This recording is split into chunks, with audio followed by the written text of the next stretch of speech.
బుక్కరాయ సముద్రం పరిధిలోని చిక్కవడియారు చెరువుకు లీకేజ్ ఏర్పడడంతో అధికారులు అప్రమత్తమయ్యారు. ముసలమ్మ కట్ట దగ్గర కట్ట నుంచి నీరు లీకేజీ అవుతున్నట్లు గుర్తించిన స్థానికులు అధికారులకు సమాచారం అందించారు. ప్రస్తుతం నీరు లీకేజీ అవుతున్న చోట గతంలోనే గండి పడిందని, ఇప్పుడు అక్కడే నీరు లీకేజీ అవుతూ ఉండడంతో స్థానికంగా ఆందోళన వ్యక్తమవుతోంది. కొన్ని రోజుల కిందటే నీరు లీకేజ్ కావడంతో ఇరిగేషన్ అధికారులు ఇసుక బస్తాలు వేసి మరమ్మతులు చేశారు.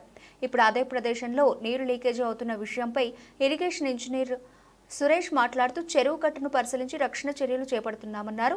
కట్ట పూర్తిగా పటిష్టంగా ఉందని, ఎవరూ ఆందోళన చెందాల్సిన అవసరం లేదన్నారు. త్వరలో మరోబారే అవకాశం ఉందని చెప్పారు.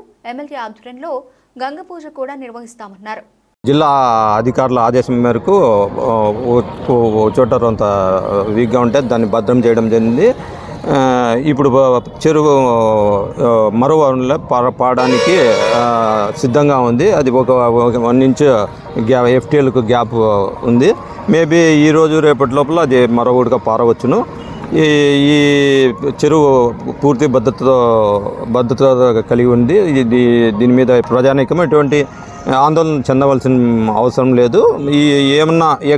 ఏమన్నా సమస్య ఉంటే కనుక ప్రజానీకం మా దృష్టికి తీసుకుని వస్తే మేము దానికి తగిన చర్యలు తీసుకునగలము. మా అధికారులు ఎస్సీ గారు, ఈ గారు, డి గారు అందరూ దీన్ని పర్యవేక్షణలో ఉంటున్నాము. ఈ మరో పారినప్పుడు గంగా జాతర కూడా చేయడానికి ఎమ్మెల్యే గారు వారి సహకారంతో గంగా జాతర కూడా చేయాలని అధికారులు కృతనిశ్చయంతో ఉన్నారు.